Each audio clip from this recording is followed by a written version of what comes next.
നേരത്തെ അവിടെ മുമ്പിൽ പോയിരുന്ന അന്നേരം അവർ വീഡിയോ എടുക്കുന്നതിനകത്തെല്ലാം മുമ്പിൽ ഇരിപ്പുണ്ട്. പിന്നെ ഭയങ്കര ആളായിരുന്നു കേട്ടോ.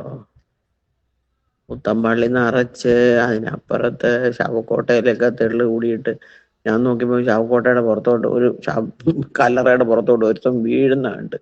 ഞാൻ ഇടയ്ക്കൊന്ന് എണ്ണീച്ച് ബാത്റൂമിൽ പോകാൻ പോയതാ.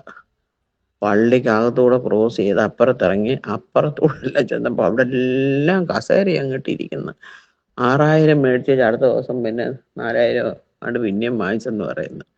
പിന്നെയും വാങ്ങിച്ചു കസേര. പിന്നെ ശവക്കോട്ടയിലൊക്കെ ഇരിക്കുമായിരുന്നു. ബാത്റൂമിൽ പോകാൻ വയ്യാത്ത ഒരാള്.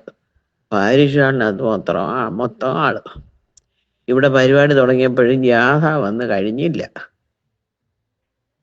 ഒരു ഭയങ്കര പരിപാടിയായിരുന്നു. പാർക്കിങ്ങും ഇല്ല. ഞങ്ങള് ഇവിടുന്ന് പുല്ലൊന്നൊരു വണ്ടി ഉണ്ടായിരുന്നു. വണ്ടിയെ പോയിട്ട് ദൂരെ ഇട്ടിട്ട് അവർക്ക് യാഥായ്ക്ക് പോകണം. വണ്ടി അവർ പള്ളിയുടെ പുറകെ കൊണ്ടിറക്കിയപ്പോൾ അതൊക്കെ പിടിച്ച് ഞാൻ അവിടെ കയറി ഇരുന്നതാ. ഭയങ്കര എല്ലാവർക്കും ദൂരാട്ടഹാസവും ബഹളവും സന്തോഷവും.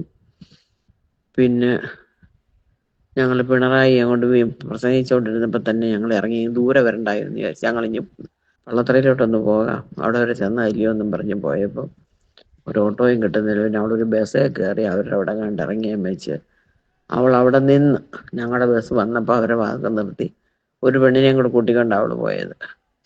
അവിടുന്ന് അവർ കയറി.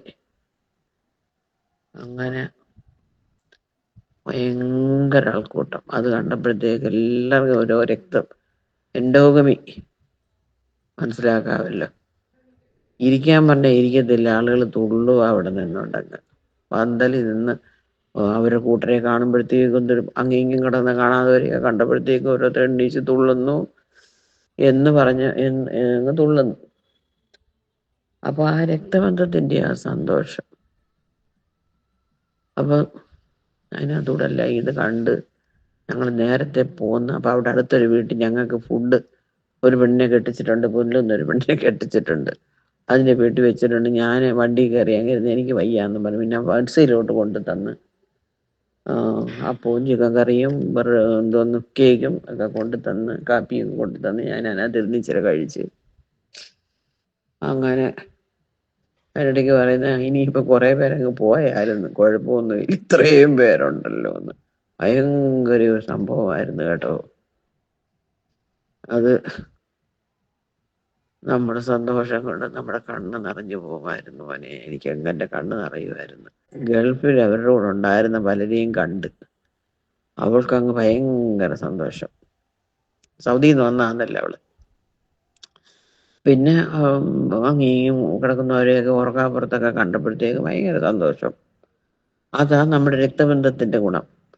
നമ്മുടെ രക്തബന്ധമുള്ളവർ ഒന്നിച്ച് നിൽക്കുക. അതാണ് നമ്മുടെ എൻഡോഗമി എന്ന് പറഞ്ഞാൽ ആ രക്തശുദ്ധി, വംശശുദ്ധി. രക്തശുദ്ധി ഉണ്ടെങ്കിലേ വംശശുദ്ധി വരത്തുള്ളല്ലോ. അത് കാത്തു സൂക്ഷിക്കുക.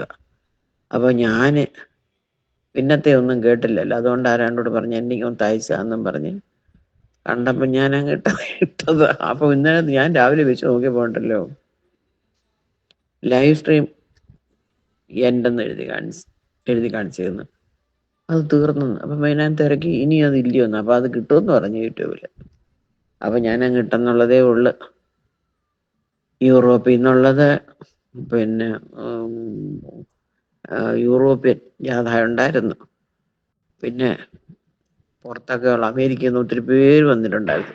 ഞാൻ ഓർത്ത് ഈ കല്യാണത്തിന് വന്നവർ ഒത്തിരി പേരുണ്ട് അമേരിക്കയിൽ, ഇവരൊക്കെ വന്നല്ലോ എന്ന് ഓർത്ത്. ഇന്നലെ അവിടെ ചെന്നപ്പോഴും അവിടെയും ഉണ്ട്. അപ്പൊ ഞാൻ ഓർത്തു. അപ്പൊ എനിക്ക് മനസ്സിലായി 17-ാം തീയതി കല്യാണമായിരുന്നു. 18-ാം തീയതി ഇതിന് പോകാനിരുന്നവരാ. അവര് 5-6 ദിവസം മുമ്പേ പോയി. അപ്പൊ കല്യാണത്തിനും കണ്ടു, 18-ാം തീയതി ഇതിന് അവരുദ്ദേശിച്ച് പോയതാണ്.